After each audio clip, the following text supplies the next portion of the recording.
Hello, I'm Brett Knowles from the Risk Scorecard Network. In this YouTube, I'm going to quickly walk you through some of the common definitions, terms, and concepts we use when talking about risk. So, first off, we need to understand about business and risks. So, depending on what business you choose to be in, different risks will begin to emerge, whether I'm running a car rental agency, a trucking company, or an ambulance service. Now, all those industries may have a cluster of similar risks. And what defines the risks that your organization needs to focus on really is the strategy. So this is sort of a balancing act. And as we put more weight on a particular strategy, let's say running an ambulance service, specific risks increase. So the ambulance service probably has higher risks around things like making sure that the vehicle goes to the right location, that it gets there on time, that the dispatch process works particularly well, and so forth. And those risks are shared with the trucking agency and the car rental agency, but they're accelerated or increased because of the strategy around ambulance services.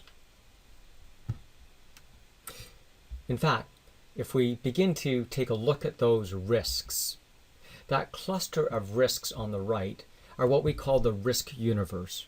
The risk universe is the long list of all possible risks that your organization might undergo. Now, this obviously isn't an ambulance services risk universe. It's just a few sample ones, but the total collection of them is the risk universe. Within the risk universe are the specific risks, or what we call the risk elements. So a risk element is an individual thing like reputation, dispatch, on time. And you've got to decide how to define those and how specific you want to be. Then finally, to help us understand systemic issues, we often try to categorize risks into similar groupings. And there are a number of groupings out there. If you take a look at your industry, chances are there's industry or function-specific risks, or you can go to risk frameworks like COSO and ISO 31000. The net is we've got a series of categories. So in this case, I'll use an example, say logistics, and some of those risk elements fit into that category. Now, there's reasons to set up categories in terms of, as I described, understanding systemic or common themes between them, and there's reasons not to. The reasons not to include the fact that it adds an extra dimension, and if it doesn't help management make a better decision, then there's no value in going through that step. The other thing to note is risk elements often fit into multiple categories, and sometimes that's confusing. So in this example, something like a dispatch might be a risk inside logistics, but it might also be a risk inside of technology because the systems could go down, or even human capital because it could be a training issue. So the categorization has some uses, but it's kind of a two-edged sword. Now, let's take a specific risk. So an example might be, what's the risk of that ambulance having an accident on the way to a site? We're going to describe that in two aspects. One, likelihood. What is the probability that we would have that accident? And I've underlined probability because some organizations call this probability, other organizations call it likelihood. Kind of the same thing. The second dimension we look at is impact. If we had an accident, what would be the consequences of that accident? And again, I've underlined consequences because some organizations call this consequences, others call it impact. Kind of the same thing. So, likelihood and impact. Now, it turns out that we need to mitigate those risks. So in the likelihood category, the question is, what controls or actions can we take that would reduce the likelihood of that accident occurring? And that might be things like we're going to train the driver. Maybe we're going to have a better vehicle. We're going to, have ABS brakes, fresh tires, better mechanicals, whatever. Maybe it's public awareness. Let people know what they're supposed to do when they hear a siren or see an ambulance. And then finally, laying down driving guidelines and policies to make sure the driver doesn't find themselves in a risky situation. And then we'll embellish that through the training and public awareness. So, mitigation strategies. Likewise, we can also mitigate the impact. In other words, if we had an accident, what could we do? What actions could we take to reduce the impact of that accident? mitigation in the impact area in this example are things like wearing seat belts, installing airbags, or building the ambulance in a more sturdy fashion so that the people inside of it aren't injured in the accident. And again, there are many mitigation strategies that impact likelihood and others that impact and some that do both. So we describe likelihood and impact, and then we talk about mitigation strategies in both categories. Now, the final thing that I want to touch on is how it is we score these risks. And we'll talk about scoring frameworks in other webinars, but what I'm concerned about here is when we score, we need to look at it under two dimensions. One is what's called the inherent risk. In other words, what is the likelihood and impact if the organization did nothing to reduce that risk, likelihood, or impact? And then a second evaluation is residual risk.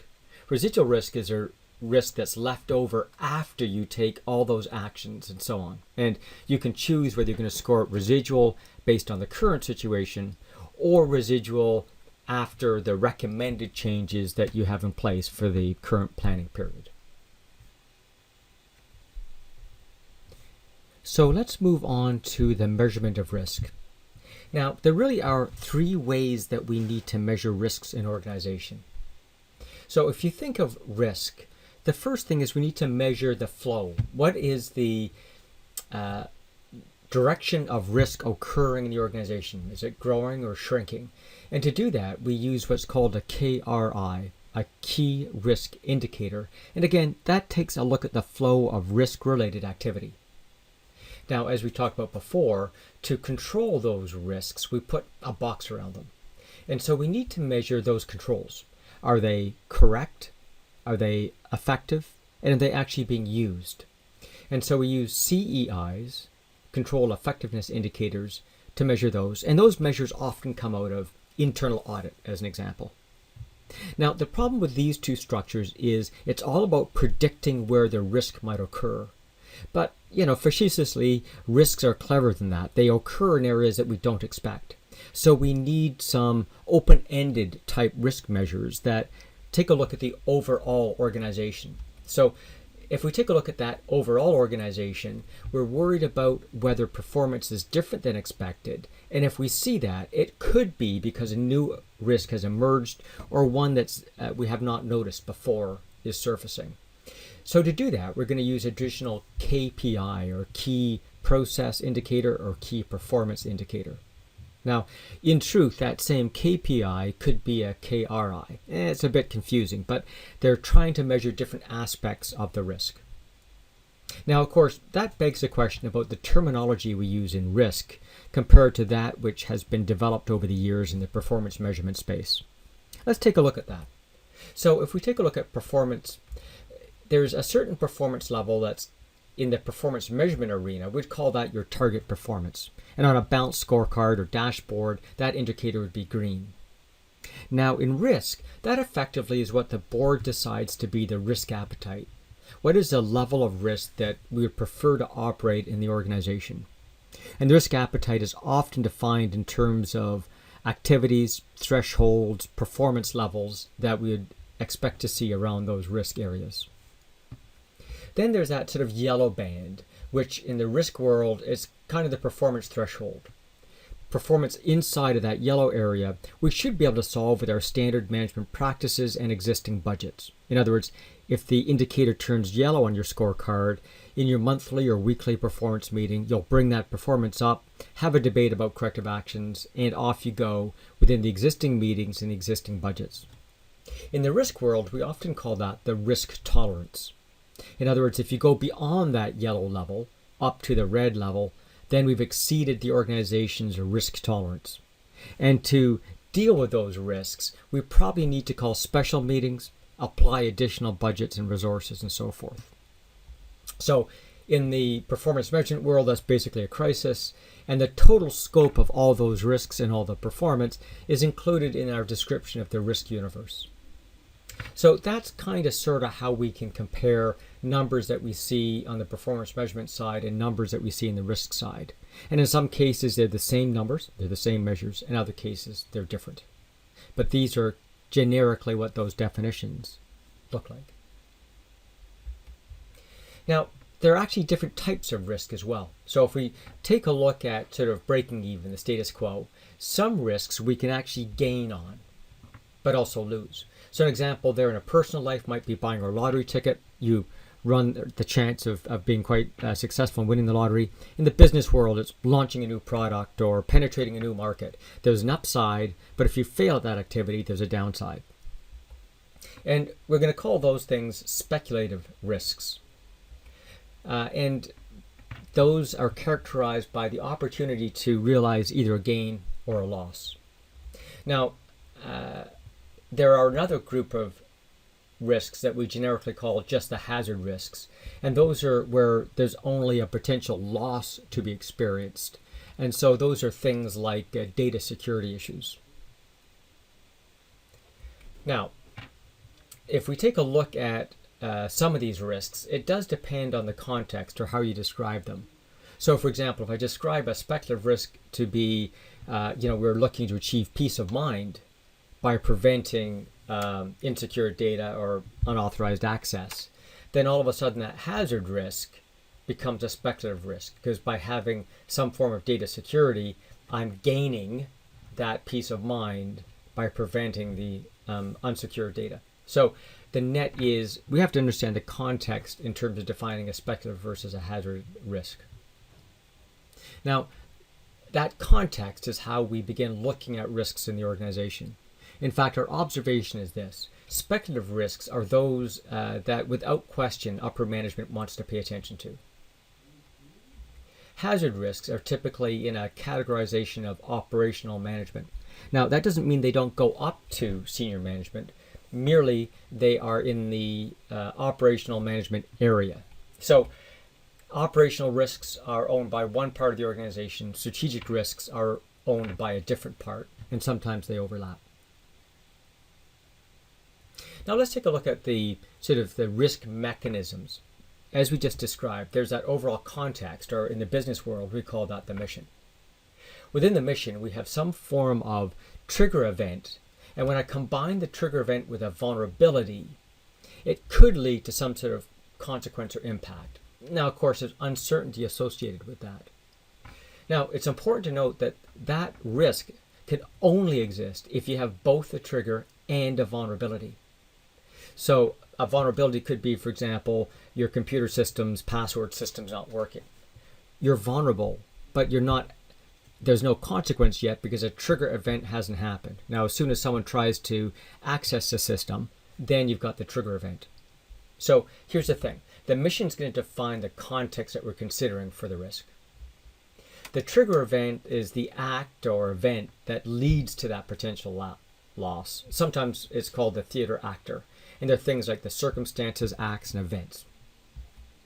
Vulnerabilities are flaws or weaknesses that allow that trigger event to get some traction.